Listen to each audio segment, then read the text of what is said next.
What if spiritual awakening doesn't feel peaceful, but uncomfortable? Recently, someone told me their spiritual journey felt flat, and that may be one of the most accurate descriptions of awakening I've heard. Almost no one talks about this part of the spiritual path. There's a strange paradox in this work. As awareness deepens, the things that once fueled you often begin to lose their power. Even ordinary life can begin to feel strangely muted, like some of the color has drained out of it. To quote Dogen, to study the way is to study the self. To study the self is to forget the self. And during that forgetting, something profound begins to happen.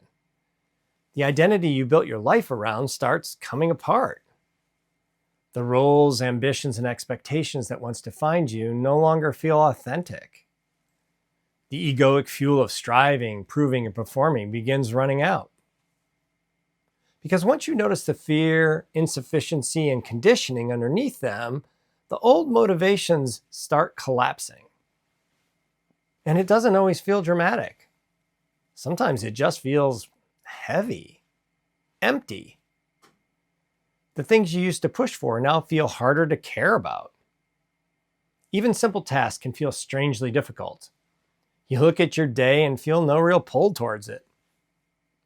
Not sadness exactly, just a kind of inner dullness. A quiet blah towards life. You begin wondering if something is wrong with you. Maybe I'm losing myself. Maybe the awakening wasn't real. Maybe I'm failing at life. But what if this isn't failure? What if this is what happens when illusion begins dissolving?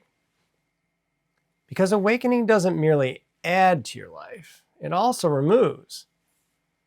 And sometimes before something more real can emerge, the false must first lose its hold.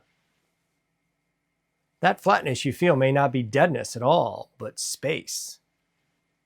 It may be the silence that appears when the noise of the ego begins to fade.